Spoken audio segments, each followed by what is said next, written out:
Hey y'all, welcome to garden tour number 6. Quite a bit has changed in the garden since the last time you were here with me for a garden tour. If you've been watching our channel, you've already seen this, but if you're just here for the garden tours, you haven't seen it. So we have mulched probably 3/4 of the garden with hay because we just have not been able to keep it watered well enough. The ground doesn't retain moisture. So having the hay down has helped tremendously. We're still struggling because we've had no rain and having to hand water 400 plants, this huge space, we just couldn't keep up with it very well. So we were able to get somebody gave us a water pump. We were using a water pump, an electric one, that we were using a generator to pump, and it did okay with just a handheld wand, but I didn't have enough power and flow to run a sprinkler. So somebody gave us a gas powered water pump that we had to we swapped engines on it, or motors on it, and it works amazingly. So if you watch the video that we just put up, our most recent video, you can see that in action, see how it's working. But that is a huge game changer for us because we can set it out and actually water about a third or so of the garden at a time with that and run plenty of water. It stays wet underneath, and that is literally going to save our garden because we haven't gotten to do it over here yet, and you can see our corn is really suffering. I mean, it is just crispy and curling up. So we've got to get that after we get this garden tour and harvest lots of tomatoes, because we have a ton ready to harvest. We will have to set out the sprinkler and water this. So anyway, I guess since we're over here, we will start on this end. This is our melon, squash, pumpkin, gourd patch, and it is kind of getting crazy and out of control, which is awesome. And we have quite a few pumpkins. Wow, these are not pumpkins, these are watermelons. I think that's a sugar baby, and I'm not sure what this one is right here, but look, getting huge. I'm so excited. I love watermelon. And then we have some different squash going on. I believe that's a candy roaster. Looks like that one's rotting. I need to pull that off. It's got several, probably pretty close together. We have some acorn squash going on down there. I have loofah gourds, cushaw pumpkins, some pie pumpkins, all kinds of stuff. So this has been an area that's really struggled with retaining moisture. So I think getting all of this saturated underneath this landscaping fabric is going to be key to keeping this flourishing. So, but actually I'm really pleased with how it looks considering how dry it is and how much it's really struggled. It's kind of, some of the leaves are wilty, not as bad as they have been when it gets really hot in the middle of the day. I come up here and I think everything's dying, and I'm like, you're all right, you're gonna make it. But we still have our onions in. I really need to pull them. They do look like they're getting bigger though, finally. So I'm really hesitant to pull them until they get, pretty big. I've got some flowers going. My dill patch is doing great down there. We finally got a sunflower bloomed, which we didn't expect. Those are mammoth sunflowers. They're supposed to be massive, and they look like some kind of miniature dwarf sunflower. It is what it is, right? So anyway, I showed you our corn. It's growing, but it's wilty. And the green beans, though, you guys, look at these green beans. Considering how bad it's been with moisture, look at them. They are rocking out. And these are the Antigua beans. We have been growing them for a couple of years now, and we have really liked them. Hadn't heard of them before, but they were the only thing I could find in bulk. A couple of years ago, I wanted to get like 5 pounds of seed, or not 5 pounds, I'm sorry, like 2 pounds of seed. And I found these, and they are ones that people grow a lot of times for markets because they're so prolific. And if you followed us last year, we had at our old farm, we put our garden in down by a creek, and we had massive flooding, and it flooded our green beans, and we thought that we were going to lose them all, but they came back. And so we know that they survived flooding, and this year they have survived and flourished in drought. So these Antiguas, and they taste really good, they can well. So these are definitely ones that we are going to continue to grow for hopefully as long as we can get them every year. I really like to save some seeds so that I'm guaranteed to have some. But these are doing really well, and there are plenty of beans. There's a few that are ready to pick. I don't know if I'll pick any of these today or if I'll give them another day or two, because I have a lot that are pretty close but not quite ready. But we've just got the 2 rows, but they look amazing. I've got my jalapeno pepper plants that survived. This one's laying on the ground, but it's still growing. I'm not sure what happened to it, but I mean, I've got some peppers I probably could actually pick. I'm sure they're plenty big. We got these jalapenos that I have, sweet bananas, and I hadn't seen this. Look, there's lots of baby banana peppers. There's several over here. That's awesome. I didn't know I had any baby banana peppers yet. Yay. And then I have my one little peppercini. The peppercini plant's not producing yet, but it's got time. And then the rest of the jalapenos. Our potatoes are looking really good. Our squash, we're starting to see a little more fruit. So I think that this hay and retaining moisture was key, because we really weren't seeing them fruiting because they're struggling just to stay alive. And look at all this fresh green coming out on this plant. You can see how this got all dry and crispy, but they're starting to shoot off a lot of fresh green. So I think that we have saved them. So, and we haven't had any squash bugs, or very many yet. So this late in the year, I would have expected to already be starting to lose our plants to some squash bugs or vine borers, but this is fresh ground, and so a lot of times your first year in a spot, you won't have as many pests because they just haven't been there before. But they will find you. They will find you. There's a lot of gnats up here today. This one, I wanted to check it out because this is the one that struggled the worst, and you can see it's still wilting, but look at all the squash on it. And all the greenery that's come up out of it. Those leaves were not like that. So, very pleased. We have picked a couple of okra, not getting like a ton yet. I've just picked a couple and thrown them in my refrigerator dill mix. I don't know if you like pickled okra, but I do. It's delicious in my opinion. But some people, I think it's kind of thing you either love it or hate it, but I love it. I think it's great. So we're just waiting for these okra to take off so we can get lots of yummy okra. Lots of peppers. I was thinking that I didn't have as many varieties, and I went back and looked at my garden map, and I think I have like 10 varieties of peppers, which is awesome. I just have to look at which ones are which, where they're planted. I've got several bell peppers that will be ready soon. Some poblanos, some chilies.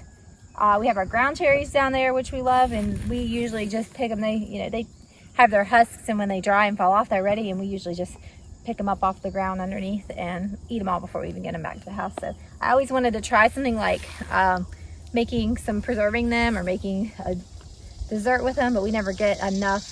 Well, we probably get enough at one time, but we eat them all, so it never happens.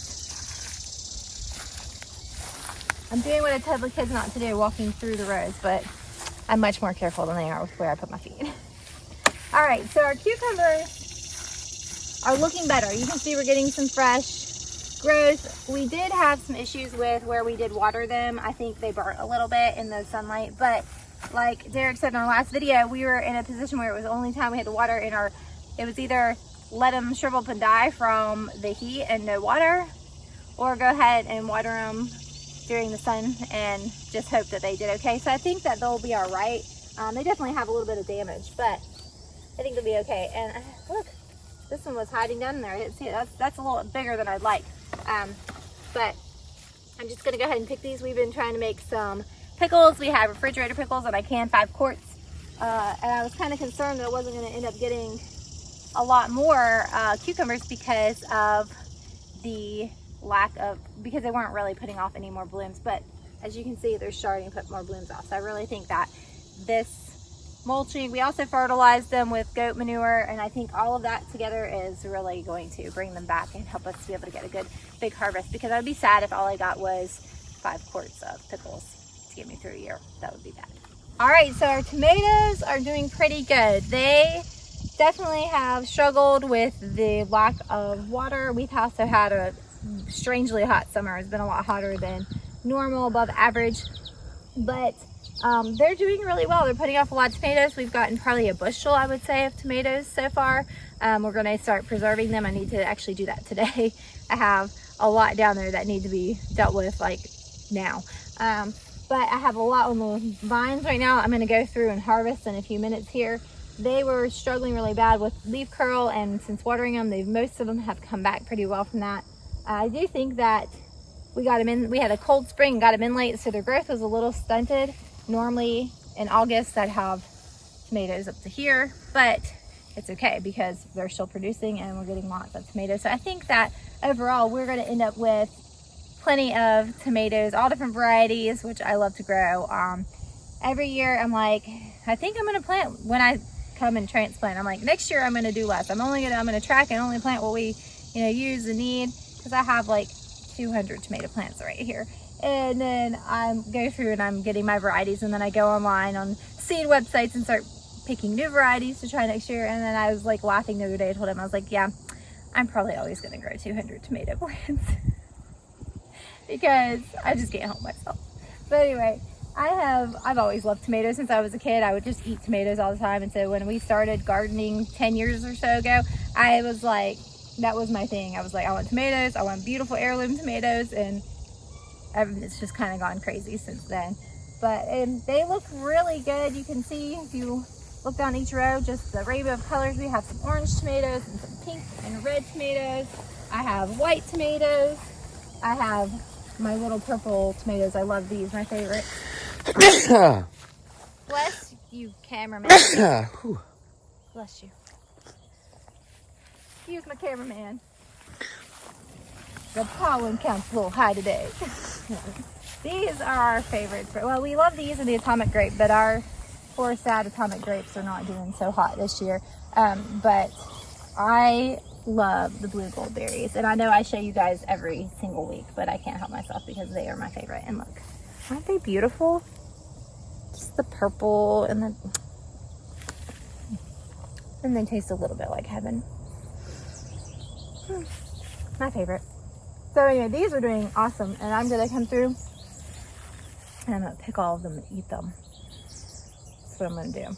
I know I'm gonna pick the rest of the tomatoes and put them in the basket, but I think I'm gonna eat all of these. I'll probably take some to the kids because they love them too, and then I would feel really bad if I did that. But I'll eat some of them before I go down. That's what I'm gonna do. Anyway, and these are atomic grapes, and they get really pretty and turn all different colors. They have orange and purple and yellowy, and we have more blooms coming, but these poor little plants have just had a rough go at it. This one, I broke it when I was transplanting it, and I didn't know if it would live, but I buried the whole stem when I had broke it, like smashed it together and buried it, and it lived. And then this one had a great big branch like up that had a lot of tomatoes that were actually starting to ripen. And I think when Derek went through with the tiller between the rows, it got caught and broke off. So it struggled to come back, but they're producing, so we'll still get some out of them. But anyway, our Tachi saucing tomatoes, I haven't actually sauced any yet, but we have harvested quite a few, and they seem like they're gonna do great. I'll keep you guys posted on how we like the flavor. All right, so the Tachis are hybrids, and so I don't know that I'll use them again, just because I like to do heirlooms so I can save seeds, and the seeds from a hybrid won't be true to what you grew. Usually they won't. They can be, but they usually won't be. So I don't know that I would grow them again just for that particular reason. I can't find anything super negative about them. In the beginning, I was getting a lot of blossom end rot, but that probably had a lot more to do with conditions, with not having any rain and all of that stuff. So I think that it was more of environmental than the actual plant itself. So I think that, I mean, we're pleased with them, but I don't think I'll grow them again. I'm gonna go harvest cucumbers, the rest of the cucumbers, and I'm gonna come through and harvest all these tomatoes, and then we will see how much we get. All right, we've been picking cucumbers, and there are a ton. Some of them are too big for pickling, so we'll just cut them up and eat them, the kids and I. But we have a few that are gonna be small enough for pickling. But look at all those ground cherries. But we'll eat them all pretty quick. I've actually eaten several since I've been out here. But we're gonna go pick our tomatoes next. All right, so we picked our tomatoes. We went through and tried to pick only tomatoes that were super ripe by their color, but also the softness. If they're kind of soft, that means they're really good and ripe. There's a few that aren't. A lot of these are just the darker shouldered tomatoes, so that even though they're green on top, they're actually still ripe. We have a lot of yellow tomatoes, and down the bottom are our saucing tomatoes. So this basket is a half a bushel, and we have close to at least a bushel down at the camper, maybe more. So we are going to be making some yummy spaghetti sauce or pizza sauce or whatever kind of tomato sauce we decide to use it for. Lasagna, I don't know, whatever we use it for. So we are going to be getting into that and canning, and then of course we have all of these cucumbers and my blue gold berries that I picked. So we really need to water this garden now. It's gotten really sunny and warm and hot out here, and there's no rain in the forecast, and yeah, I have to set up that sprinkler and get this thing watered. All right, we got the sprinkler on. It's a little loud because we have to use the water pump, but hey, it's okay. It's watering. Oh, I thought there was a bug on my leg. It was just some grass. It's watering the garden, which is desperately needed. So we're gonna leave that and let it run, and we're gonna go over and check out the Busy Man's garden. We're gonna wrap this video up here, up and away. Sorry, cows are bawling too. Up here in the Busy Man's garden. So this garden is the one where we just threw seeds out, and then also there's melons and maybe some pumpkins and things that the pigs put forth. Well, all the melons pigs put. Emma put a few pumpkin seeds in the ground. And last week a deer had gotten here and eaten the heads off a lot of our pumpkins because our electric fence was not being charged, but we put a charger back on, and it appears that there haven't been any more deer in here. The greens are coming back on the pumpkins and melons, and the corn hasn't been eaten, so that's a good thing. But look how tall this corn is. It's a week younger than the corn in the other garden, so we planted it a week later than that, and it hasn't been watered at all by us. Like, we haven't done anything but just put it up here, and it is almost to my shoulder. It is crazy. And our melons are looking good. I don't see actually any baby fruit on anything, but we'll see. Who knows? This is an experiment, and we're just gonna find out what it does on its own. So I think that overall it's going really well, though. I feel like we're gonna get, I don't trip over all of it, we're gonna get a good bit of corn harvested up here, and hopefully some yummy melons and some pumpkins and things. But we appreciate y'all. Thank you for joining me in my garden today and checking out the progress and how it's growing. If you're not already subscribed to our channel, we'd love to have you subscribe and hit the notification bell so you can be notified every time we upload a video. If you give us a thumbs up, YouTube will know that you're enjoying what you're seeing. And please comment below, let me know how your garden is growing or what you think of mine, and I'll catch you guys next time.